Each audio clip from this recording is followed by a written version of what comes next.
मेरा नाम है अभिमन्यु सिंह। मैंने निर्दलीय रूप से अपना नामांकन किया है। मैं सभी झुंझुनू वासियों को संबोधित करते हुए कहना चाहूँगा, मेरा नामांकन भरने का कारण यही रहा कि आज झुंझुनू की भौगोलिक स्थिति ये है कि अगर आप बताना चाहें झुंझुनू के बारे में तो ये बताना पड़ रहा है कि सिक्कर से 70 किलोमीटर आगे झुंझुनू पड़ता है।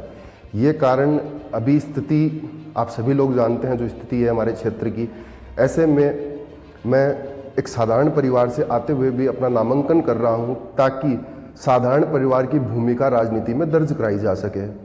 दूसरा, आज 10-15 हज़ार रुपये की शिक्षा पाने के बाद में भी आज 10-15 हज़ार रुपये की नौकरी के लिए भी अगर युवा को झुंझुनू छोड़ के जाना पड़ता है तो फिर हमारे रोजगार की व्यवस्था कैसी है, आज हमारी शिक्षा कैसी है, आज हमारी चिकित्सा कैसी है, आज हमारा न्याय व्यवस्था कैसी है।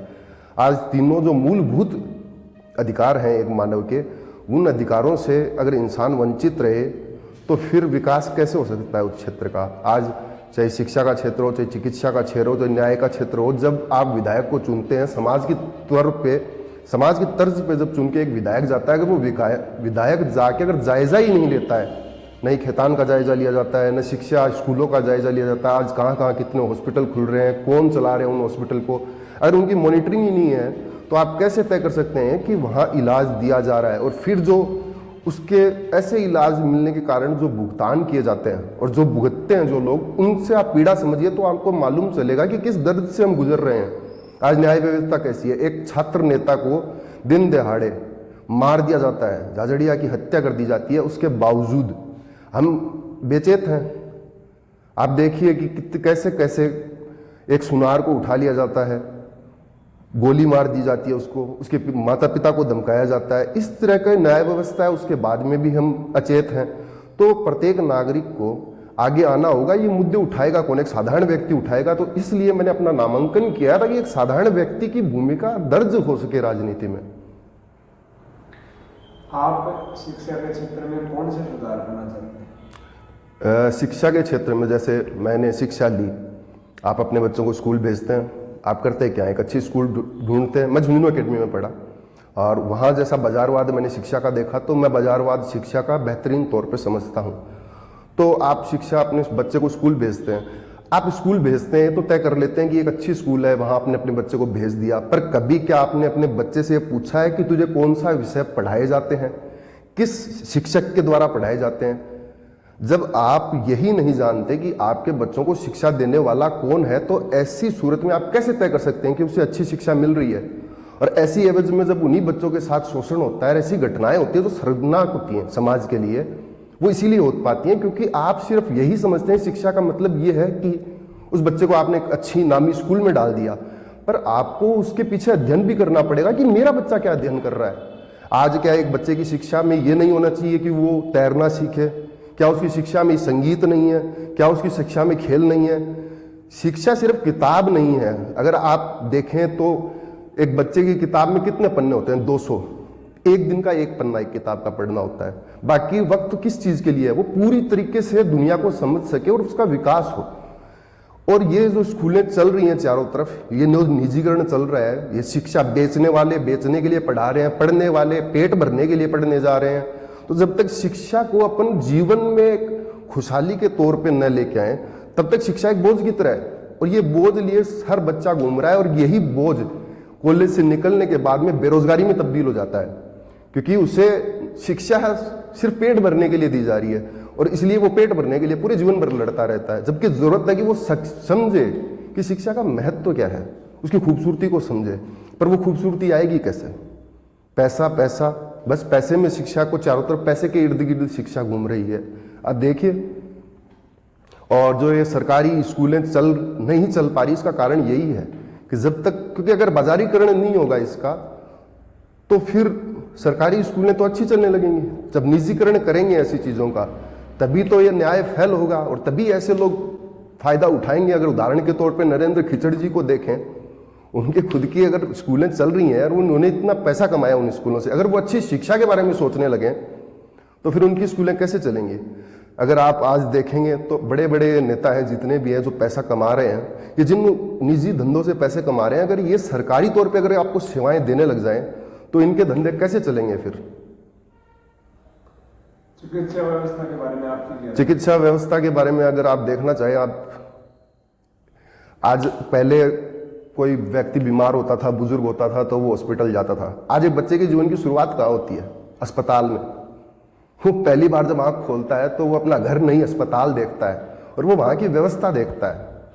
और ऐसी व्यवस्था में जब खबर आती है, अखबार में सुबह उठ के पढ़ते हैं कि एक बच्चा मर गया सरकार की व्यवस्था के कारण, उस अस्पताल की व्यवस्था के कारण एक बच्चा मर गया, क्या कभी कोई विधायक, कभी कोई नेता आके जांच करता है कि क्यों मर गया? कभी हुआ है? नहीं होता। कभी उनके बयान तक नहीं आते अखबार के अंदर कि ये क्यों हो गया, इसके पीछे खामियाजा किसका है, और वो कभी जायजा लेने जाते ही नहीं है। आप ऐसे लोगों को आगे भेज रहे हैं जो ना विधानसभा में आवाज उठा रहे हैं, ना आपके क्षेत्र में आवाज उठा रहे हैं। जब कोरोना काल चल रहा था उस वक्त देखते हमारी चिकित्सा पद्धति कैसी थी। निजी अस्पताल थे, उन्होंने हाथ खड़े कर दिए, वो भाग गए। उन्होंने कहा सरकारी मामला है, सरकारी अस्पतालों में जाओ। सरकारी अस्पताल गए तो वहां जाके हम पाते हैं कि वहां व्यवस्था नहीं है, न ही उपकरण थे जांच करने के, न डायग्नोस्टिक सेंटर था अच्छा, न सोनोग्राफी थी। तो अभाव में चीजों का पता चलता है कि वो कितनी बुरी हैं। कृषि के क्षेत्र में, कृषि के क्षेत्र के बारे में कहना चाहें तो कृषि के लिए ये कहेंगे कि बस एक इच्छा है जिस वजह से किसान जुड़ा हुआ है खेती कृषि से। एक बस इच्छा है कृषि की जिस वजह से कृषि कर रहे हैं किसान। बाकी उस कृषि करने के बदले में, उसके एवज में उनको मिल क्या रहा है? आज एक किसान के पास ज़्यादा से ज़्यादा ज़मीन होगी, 5 बीघा होगी, 10 बीघा होगी। अमूमन साधारण परिवारों में इतनी ही ज़मीन एक इंसान के हिस्से आती है। उस हिस्सेई ज़मीन में उनमें से सिर्फ 20% किसानों के पास में पानी की व्यवस्था है। बाकी 80% किसान एक ही फसल कर पाते हैं। अगर वो 2 करते भी हैं किसी से पानी लेकर के, तो उन्हें कुछ हिस्सा पानी लेने वाले को देना पड़ता है। तो सिंचाई व्यवस्था ठप है, इसलिए एक फसल पे ही मुख्यतः हम आधारित रहते हैं कृषि में। फिर जब हमारी फसल जब बिकती है तो उसका क्या दाम हमें मिलता है? खर्चा कटने के बाद में पीछे कुछ नहीं बचता है। पीछे बचता है तो फूस, बस उससे वो अपने गायों का, मवेशियों का पेट भरते हैं। इससे ज्यादा खेती में बचता कुछ नहीं है उस फूस के अलावा। कृषि में आप किस प्रकार के सुधार करना चाहते हैं? कृषि में सुधार के लिए सबसे पहले तो जरूरत यही है कि पानी की व्यवस्था की जाए। और दूसरा, मैं सोचता हूं कि हमारा जो क्षेत्र है वो कृषि के प्रति उतना उन्नत नहीं है। मेरा मानना यह है कि हमारा जो क्षेत्र है वो कृषि के अनुसार है भी नहीं। ये सरकार की व्यवस्था होनी चाहिए कि वो अपने संसाधनों का बेहतरीन रूप से प्रयोग करे। इसलिए हमारे क्षेत्र को कृषि की तरफ क्यों घसीटा जाए? यहाँ कृषि के पीछे हम इतना घसीट रहे हैं इसको। यहाँ अन्य तरह के रोजगार पैदा किए जाएं, यहाँ आईटी सेल्स खुले जाएं, आईटी सेक्टर में काम किया जाए, इसे व्यापारिक तौर पे उठाया जाए, हमारे इलाके को मैन्युफैक्चरिंग में लिया जाए। हम कृषि के पीछे भाग ही क्यों रहे हैं जब हम पानी का भाव झेल रहे हैं? मेरा कृषि के प्रति मानना ये है, आज सभी के बच्चे किसान के भी अच्छे पढ़े लिखे हैं, उन्हें उस पढ़ाई लिखाई के एवज में मौका मिले। आज आप जाओगे जहाँ अच्छा पानी है, यूपी में, दिल्ली के आउटर गुड़गांव में, हरियाणा में, वहाँ बड़ी बड़ी फैक्ट्रियाँ लगाई जा रही है जहाँ पानी है। तो ये तो सरकार का काम है कि वो संसाधनों का उपयोग करे। जहाँ पानी नहीं है वहाँ आप खेती करवाना चाहते हो, जहाँ पानी है वहाँ आप खेती लायक जमीन है वहाँ इंडस्ट्रीज खड़ी कर रहे हैं। तो ये तो सरकार का अभाव है समझ का कि वो संसाधनों का उपयोग करना ही नहीं सीख पाई अब तक। तो इसलिए मैं तो चाहता हूँ कि व्यापार में, मैन्युफैक्चरिंग में, इंडस्ट्रीज में, आईटी सेक्टर में इस तरफ हमारा रुझान और इस रूप में अपने रोजगार हम उत्पन्न किए जाएं ताकि हमारा शिक्षित वर्ग रोजगार मिले।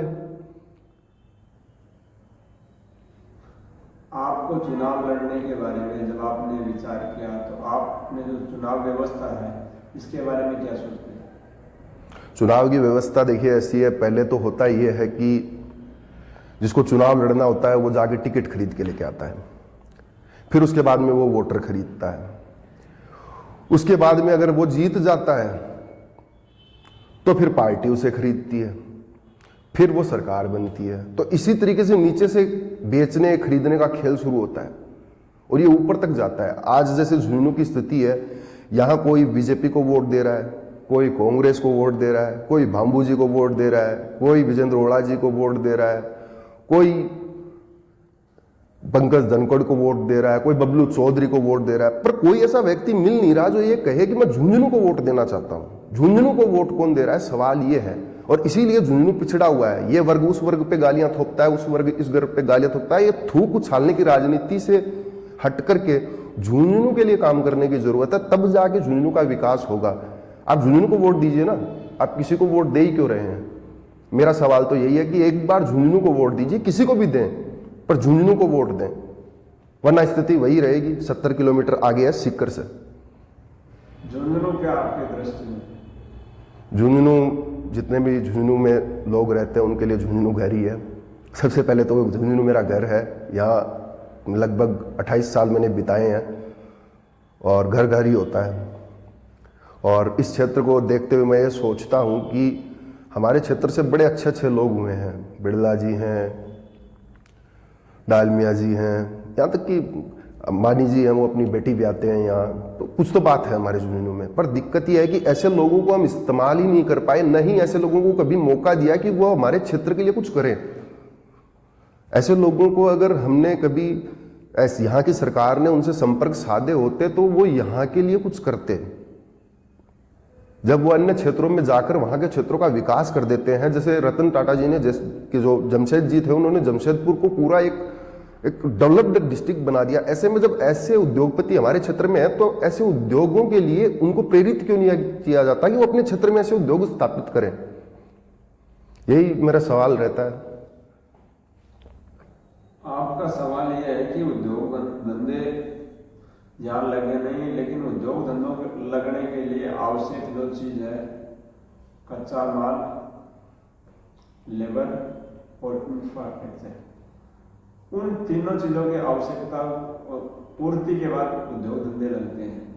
उन तीनों चीजों की यहाँ लगभग कमी है, इसलिए यहाँ ऐसा हमें लगता है कि यहाँ इन क्षेत्रों में कमी है। आप देखेंगे तो गुजरात सबसे बड़ा हब है जहाँ कच्चा माल आता है, और राजस्थान के बिल्कुल सटक के गुजरात है, उसके बावजूद हमें अभाव है कच्चे माल का। ऐसा हो ही नहीं सकता।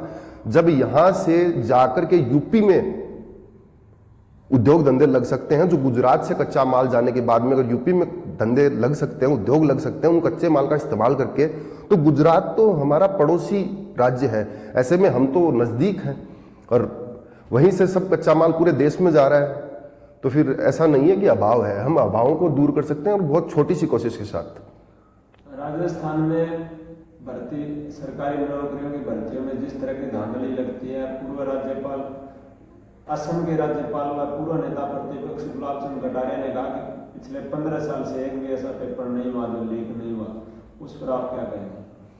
मेरा कहना यही है कि जब बिल्ली को दूध पे छोड़ेंगे तो वो तो दूध पिएगी। जब आप चुन के ही ऐसे लोग भेजते हैं जो भ्रष्ट हैं, तो वो भ्रष्टाचार ही करेंगे। और भ्रष्ट वो नहीं है, भ्रष्ट हम हैं। भ्रष्ट हम हैं, वोट देते वक्त हम भ्रष्ट हो जाते हैं अपने स्वार्थ के लिए। अगर कृष्ण जी के जीवन में राधा नहीं होती, अगर कृष्ण जी के जीवन में राधा होती तो महाभारत नहीं होती।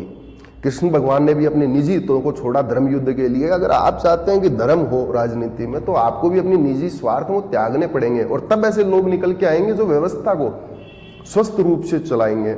आप देखिए, नेता का काम ये नहीं है सड़कें बनवा दी, ये सब क्या गांधी जी ने, सुभाष चंद्र बोस ने इन्होंने सड़कें बनवाई थी क्या? नहीं, इन्होंने एक समाज बनाया था, एक स्वतंत्र समाज बनाया था, एक आज़ाद ख्यालों वाला समाज बनाया था। तो एक नेता का काम है कि वो एक स्वस्थ समाज का निर्माण करे। और जब ये खुद ही अस्वस्थ हैं, खुद ही इनका चरित्र है जो गिरा हुआ है, इनको खुद को ही अपनी चरित्र की फिक्र नहीं है, ऐसे में ये समाज के चरित्र की फिक्र करेंगे? आपको लगता है कि अपने समाज के चरित्र की फिक्र करेंगे? आप इस चुनाव को किस दृष्टि में देखते हैं? इस चुनाव को इस वक्त अगर मैं देखूं तो, इस वक्त नहीं, अगर मैं पीछे जाके भी अगर झुंझुनू की राजनीति को देखूं, झुंझुनू विधानसभा की अगर राजनीति की अगर बात करना चाहूं, तो मैं आपसे एक चीज़ कहना चाहूँगा कि झुंझुनू में काफ़ी वक्त से, बहुत वक्त से एक जाति विशेष की राजनीति रही है, और उसको स्थापित करने का सर्व समाज का योगदान भी रहा है। एक जाति विशेष तक हमारी राजनीति सीमित हो गई है, और अगर सर्व समाज का उत्थान करना है, सर्व समाज का, तो फिर सर्व समाज की भागीदारी जरूरी है इस राजनीति के अंदर। और इसलिए हमें इस जातिवाद, वंशवाद, इससे बाहर निकलने की जरूरत है। ये पार्टीवादी होना कोई वो नहीं, आपको अपनी समझ से वोट देना होगा।